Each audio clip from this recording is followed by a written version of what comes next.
mental health is, to me, is an important part of like being a whole person. Up, everybody want to cook, but can you keep your kitchen clean? Everybody say they care, so can you show me what that really means? You can't do that. You gotta have balance in every aspect of your life. All right, bet. Please like. What am I saying? Please. I got it. We're gonna do it like this. Blooper! I think love is one of the hardest things for us to do, especially in the face of adversity and the times that we don't want to do it. You know what I mean? Hey y'all, hey, and welcome. If you like what it is that you see, like, comment, and subscribe. You can follow Visionary Price, the amazing visionary behind all of this, and follow myself at Miss We Care. We got more content coming, guys.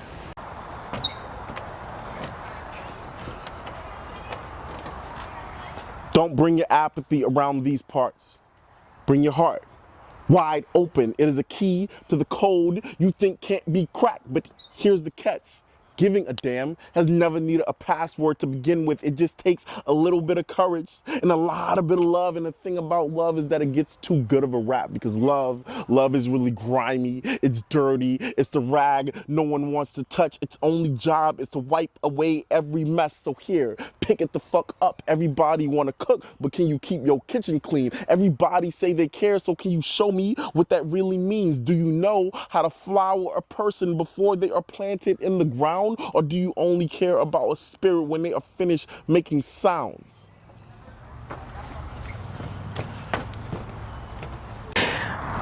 What's up, y'all? Visionary Price. As you can see, we're at the Visionary Place. Nature is so beautiful. We did change it up a little bit, but you know, sometimes change is a good thing. Ain't that right? For sure. You feel me? I'm with it. My mans, what's up? Not much, brother. Better. I'm good, man. Good, Today, we got another amazing, dope poet. Somebody, as you can see, he's good with his words. You feel me? Come on now. A wordsmith, but I don't want to introduce him. I want you to introduce yourself. Okay, man. I'm Xach Blunt. I'm a writer, poet, spoken word artist. I'm a lifetime learner, videographer. I kind of do a lot of things, wear a lot of different hats, but my main thing in the whole world is really just like, how could I like bring empathy to people? So I'm always thinking about empathy, always thinking about how can I be more compassionate, and when I lack perspective, I'm always thinking about when people lack perspective to me or I see them treat other people weird, right? How could I like be a source for them to understand the situation a little bit better? That's kind of what I try to do with my crafts. Come on now, bringing people together. For sure. And you forgot to say, you're a raver too. Oh, yeah, for sure, yeah, for sure. Come on now, because I've been doing my homework. You do your research. And yes, I did. Did my homework. And I know that too, you got a poem that kind of was based on like music, and you had to be tripping to come up with something like that. You feel me? Yeah. You feel me? Appreciate you. All right, brother. So you said a lot, right? For sure. You got a lot of different hats, a lot of different bags. I think the one you mostly known for is poetry. For sure. You feel me? Is that your number one love? Yeah, I think my number one love is art. Like, right? So I want to zoom out from just poetry because I think poetry is one form of art, one media of art, right? I grew up, like my first trained craft was painting, like, or drawing, right? So like I grew up through fine arts, like, so that was what I practiced in school, you know? And so like the principles that I learned through that, like, just kind of got extrapolated to other means, right? So when I was young, you know, my mom set me and my siblings down and we draw, we paint, and do all that shit all the time, right? From there, I started picking up music. I used to rap, right?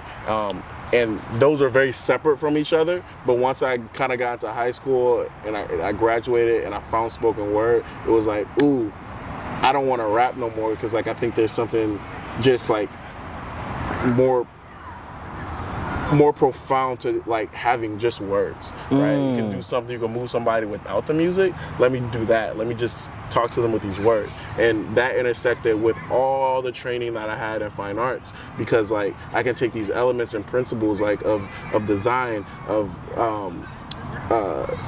craftsmanship and infuse that in the writing process. And like, it's hard to kind of explain, but I do think they transfer over pretty well. And like, I think all of that kind of made me like a really good artist and like a writer and poet, and like it made the trajectory for me to go to like ain't shit poet to like that nigga relatively Talk your quickly. shit. Talk your shit. Yeah, elevation. You feel me? Yeah. How was the journey though? You know, first of all, I think that's a question later to ask because I'm sure it was a lot you had to go through to even get there.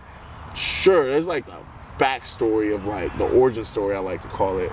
You know what I mean? But then like the origin story separate than me discovering spoken word. Does that make sense? Kinda. Say it again. So again, like going back to my childhood is when I started with art. Gotcha. But I was like 22 when I started spoken word poetry. Yeah, and that's a long little gap right there. That's a long journey of like learning shit. Yeah. But when I got into like spoken word poetry, like I had all this knowledge, I just wasn't applying it to poetry. And so like I was just spitting poems like unorthodoxly, thinking of them as raps. And my raps were very stream of consciousness, so my poems didn't really resonate because this nigga's starting over here and ending up over here, and like, why do we get there? You know what I mean? Yeah. And so like once I started to understand the craft a little bit more, and I could apply the things that I knew from fine arts to this and figure out how to make a more compelling story that isn't straying too far but has a through line, right? And what's fun is like, even with the rave poem, it starts off happy-go-lucky fun, right? And you take a turn to something more serious, right? So I'm still able to give you this stream of consciousness feel, which is something that I really love to do in my work, but it makes sense. It's a coherent story to where by the end of it, you're like, I don't know what this nigga's talking about. No, you know exactly what I'm talking about. And it was a fun journey because it started off lighthearted, but then you got to this more serious crux, right? And if you watch movies, like that's what movies do, right? It starts you off. You can't just drop somebody in the most climactic part of the movie. You have to build up to it, right? And the same thing happens with paintings, right? Any paintings, there's a focal point, right? So a lot of things going around on the outside of the painting, and it draws your eye, but then there's this climax of the painting, this focal point that, you know, this is what we know we need to be drawing toward, our eyes toward, you know? So like, every form of art has sort of that trajectory to me. It's kind of like formulaic, and like I kind of take those things and mix it, you know, as any artist does. Like we kind of like put those pieces together to make our own unique formula. You know? So. And I think it's beautiful because it's like feeding. What they call it? I think it's feeding with the medicine. It's something similar. I'm trying to say is like you don't want to totally give them like. Your poem about the rave, it started off fun and happy. If you would have automatically hit them with what you were trying to say, you probably would have lost a lot of people. So you want to feed them slowly. You bring them in, come on. Give them, you know, just baby steps, right? Yeah. And I think that's what make an artist an artist. The fact that you want to always be innovative on how you deliver your product. Even this. We change locations right now. Yeah. You know what I'm saying? For sure. Always being innovative, and that's beautiful, right? Appreciate you. So, let's talk about it. I think majority of your poems that I did research on, you can tell me if I'm wrong. You know what I'm saying? It seems like the message you're trying to get out is not only empathy, because you did just say that, but it's like mental health awareness type of thing. Is that true? I don't think that's the crux of it. I think mental health is, to me, is an important part of like being a whole person, right? A lot of times, especially in our black community, we want to focus on, you know, black death and like people not killing us, which is fair, which is valid, right? But how do we make that story more of a whole one? How do we not only focus on our flesh, but focus on our mind? Right? Or our heart, right? Like, so to me, I've went through an era where I did a lot of poems that was about being a black man in America, right? Once I understood, like, okay, I got that out of my system, and, you know, there's so many poems there, and we're still not done writing them. We need more of those poems, but like, what else can I contribute, right? And so it was a time where it was like, oh yeah, let's talk about this mind. let's talk about the black man's mind, this mental health thing, right? And I'm sure they'll get to a point where I'm done with that for some time, you know what I mean? And then it might be on something else, you know? So I think I kind of go through these phases, and right now, like, I'm a big proponent of like, yeah, let's talk about it, let's have these conversations. And I think I might even be off of that just a little bit. I think now it's more like, how do we love each other? You know, one of the things I think we lack in the world is the patience to sit with somebody in disagreement, you know what I mean? And like, I want to talk about that. I want to stretch that out, and it's hard to do it. And I haven't written a poem in a long time because I feel like it's hard to do that in a way that's not going to turn them off, right? So again, finding those anchor points to bring someone in before they're like, fuck you, because I already know where you're going with that poem, right? I haven't found the right way to do that yet with that topic. So I'm waiting, I'm meditating on it, I'm thinking, figuring out how to enter it. But that's where I'm going next with the trajectory of my craft. Right. Okay, this is very reflective on what I'm seeing from the outside in. What's your sign, if you don't mind me asking? I'm a Libra. You a Libra? Yeah. Okay, y'all all about balance and stuff like that. My son a Libra, actually. Oh, that's what's up. Yeah, no bullshit, no bullshit. What day? September 27th. Okay, What about you? I'm October 17th, so. October 17th. Yeah. Okay, my son is still young, so I haven't got to see his full potential as yet, you know what I'm saying? But from what I'm knowing from you, your energy seems very, I want to say like in the times right now. Meaning, it seems like, what I'm trying to say. Whatever's needed, you're going to speak about it. You're not stuck on one type of thing. Say, for instance, we got poets out there that I've talked to that their whole brand is about mental health. It's a time and place for it, for you. But you're going to move on and figure out what else is needed next. Yes. It's a holistic thing for me, always. You know, if I stick on mental health, then I'm neglecting something else. It's like you going to the gym just working your chest. Oh, no. Your chest going to be bigger than my for everything. You can't do that. You got to have balance in every aspect of your life. And for me, that's including my crafts, because I spend a lot of time in that. So if I'm spending a lot of time in my craft, then I'm really, let's bring it back to where I sort of started with, like, being a black man in America. That is encompassed with tragedy. If I spend all my time in my craft writing about that, I'm gonna be depressed. I'm gonna be angry. I'm gonna be resentful of folks. I don't wanna live that way. So if I don't wanna live that way, I need to make sure that the time that I'm spending is thinking about the world holistically, thinking about the good and the bad, right? And finding the nuances in between that, you know? And I do think not a lot of artists give credence to nuance. I think a lot of artists really go hard on, like, this one thing is really narrow, and like, that's fine, it's necessary, it resonates with people. But for me, I'm always thinking about, how are you telling a holistic story? Yeah, you the first person to say that, no bullshit. And it's needed. I think everybody is needed when they're needed. You know what I'm saying? We got people that advocate for mental health, and that's needed. We need that. But we also need the people who gonna say what's needed for that time. Yeah. You know what I'm saying? Yeah. For sure. And that's dope. Appreciate you.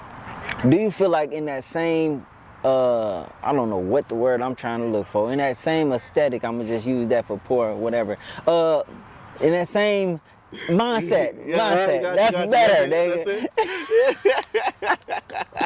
In that same mindset, right? Sure. Do you feel like, is that the reason why you able to be a videographer, photographer? Are you able to be an artist or music? You know what I'm saying? You're able to hop in these different bags because that's what you feel is needed in that time. Yeah, so like, I would say yes, but it's not about what's necessary in time or in the moment or outside of me. It's about what's necessary for me. You know what I mean? Like, I will hop, and I'm a very compartmentalized person, I'll say that, right? Like, so I do all these crafts, but I haven't painted in years, right? I haven't written a poem in months, because like, a lot of times I'm putting a lot of energy into one craft. Right now, that's video, right? So I spend a lot of time editing and shooting, and that's fine for me, you know what I mean? Because like, that's what pays my bills right now. So that's what's needed for me, not necessarily what I see is needed for the world, but like, what's needed to sustain myself is to make these goddamn videos, like, pay my bills. You know what I mean? And then there's time where it's like, yo, writing and performing that gave me so much life, I'm gonna do it every fucking day. You know what I mean? And so it's like, what's gonna feed my spirit? And that's kind of what I run with. Gotcha. So, If you had all the money in the world, what would you do? Good question, man. Like, I think I'd still be doing art. I think I'll do it in a more holistic way, right? Like, I think it'd probably be more balanced. It'd probably be a lot less video, and it would be like, it'll probably be more of like bigger projects, right? So maybe it's a process, a time of me like writing, scripting, you know what I mean? Gathering different creators, seeing how they can collaborate and be a part of those endeavors, right? Like, I think two things, like, it feel like, I always say that if I was a studious nigga, if I went to school, I'd probably like be a sociologist or anthropologist, thinking about the world and people and how they fit in this great big thing we call life and the earth. If I was a wealthy nigga, I think I'd just be like a director, a film director, right? And like figure out how to push the envelope in creative ways, and like really focus on the writing too, the writing and the performance stuff. You know what I mean? I think you got a lot of like people who do special effects and all that kind of stuff, but I would like to see films and media that's like, no, don't do the most. Get me with your words. Get me with your performance. You know what I mean? And that's the kind of shit that I enjoy. That's the kind of shit I like to make. So you saying basically a movie, right? And it's just raw. It's raw. It's none of that CGI editing. That's what you talk about? Exactly. Okay, Yeah. I'm just trying to get it. There you go. Got you. For Okay. sure. Bet. I just had a thought and I just lost it. Hold on, it's coming back. Oh, got you. Growing up, right? This baby is crying their ass off. I know. I thought there was a goddamn RC car or something, bro. No, she was just screaming too. That's why I kind of was looking back. I mean, that's the good and bad thing about being in nature. You got to deal with the elements, even though it's not the elements of somebody that came here. But you know, we outside, so it is what it is. She's an element of something. Yeah, there y'all go. She's singing the whole song for y'all. But yeah, we just gonna acknowledge it, you know what I'm saying? It is what it is. And hopefully this is funny to the people that's watching it. This has to be hilarious. This girl looking me dead in my eyes, bro. Like, I just watched The Exorcism, and I ain't gonna hold you. This shit was scary as fuck for me right now. Not the movie, this child. Fuck it, you gotta acknowledge it. It is what it is. Oh, my bad, bro. You might need to edit that shit out. I don't know. We gonna see it. It might play good, you feel me? For sure. You found Free K? Yeah, she ready. Oh, all right, that's a bet. So, growing up, right? Have you always been this empathetic person and always loving for people? Did that come from your parents? Man, that's a good question, bro. I wouldn't say that. I think that's growth. But I will say I've always felt deeply.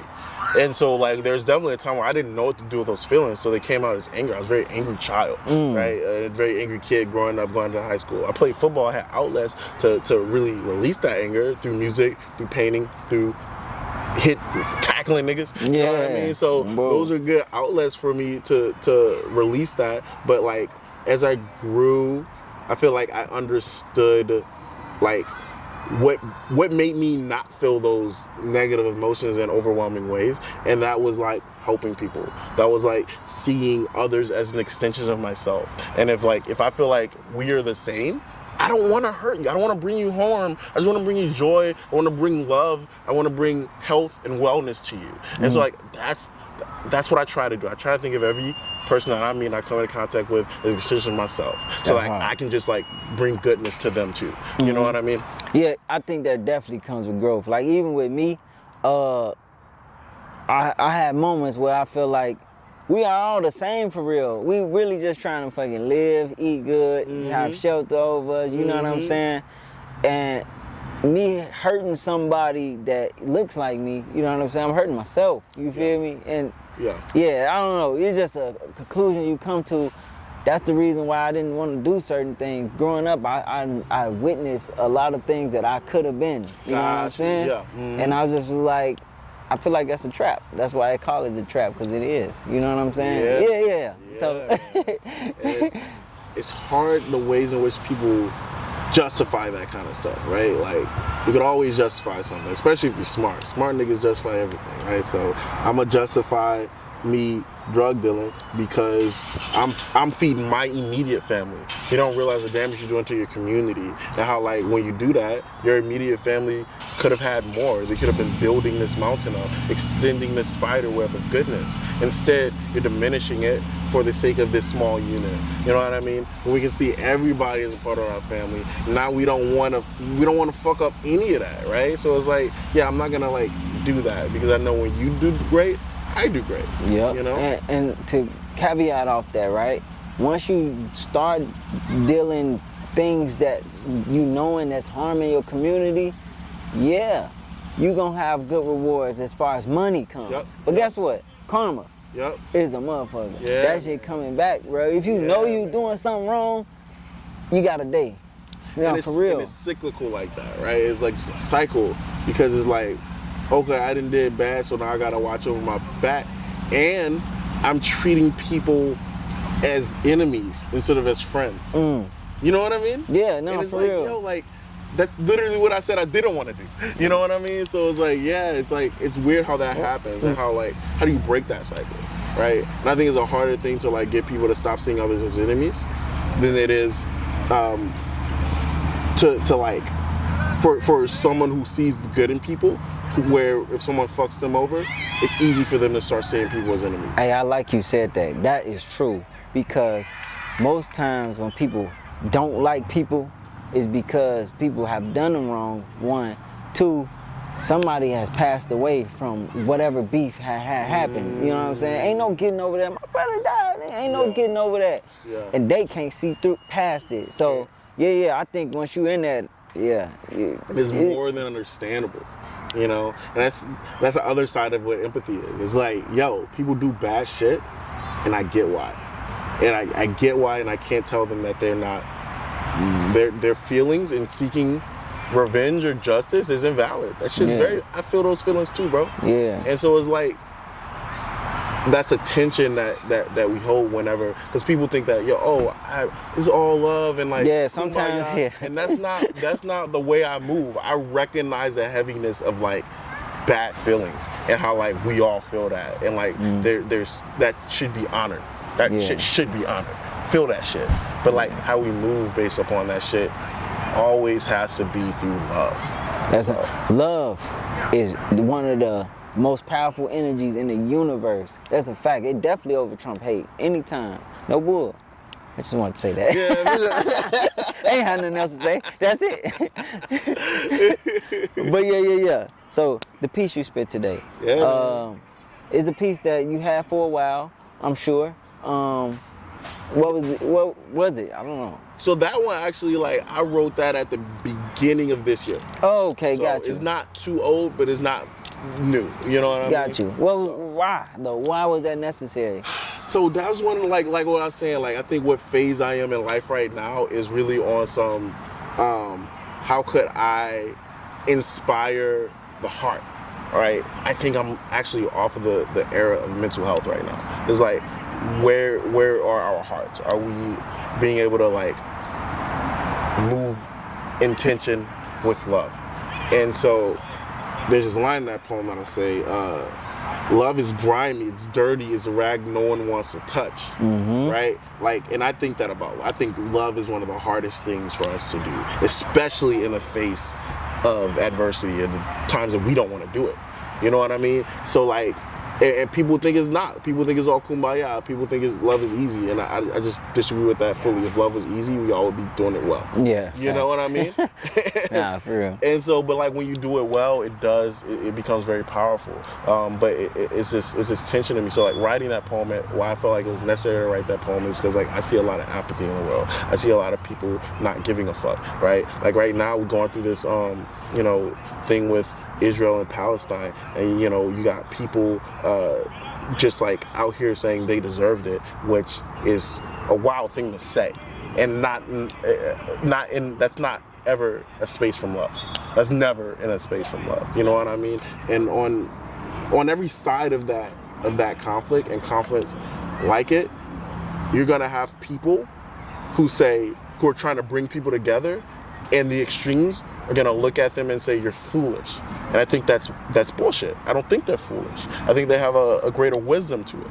You know what I mean? Especially when you stand on that shit. When you say, yeah, no, I still think there's a solution. I still think we can love through this. I still think we can overcome this. You know what I mean? That's always gonna be looked at as radical and crazy. Love is always gonna be looked at as radical and crazy. It's been a dope episode. You feel me? I appreciate you for coming in, you know, coming through, sharing your wisdom, sharing your light. Yeah, man. Shit, I ain't got nothing else to say, man. Any last words you got to say to them? You feel me? Yeah, man. Just stay up, stay positive. I'm Xach Blunt. You can catch me wherever. So. Yeah, how they find you? Instagram, Facebook, YouTube, Xach Blunt. And check out Right About Now. Check out WAM Poetry. Hit us up. Wait a minute, because we ain't gonna just act like that's something light. You know, Ron is huge. You feel me? Yeah, you gotta talk shit. You know what I'm saying? But yeah, appreciate you for tapping in. All right, bet. Please like. What am I saying? Please. I got it. We're gonna do it like this. Blooper. All right, let's go. I give you some material to work with. All right, let's go. Hey, bro, this is... Hold on. All right.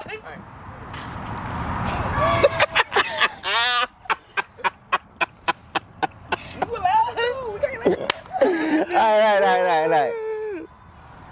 Yeah.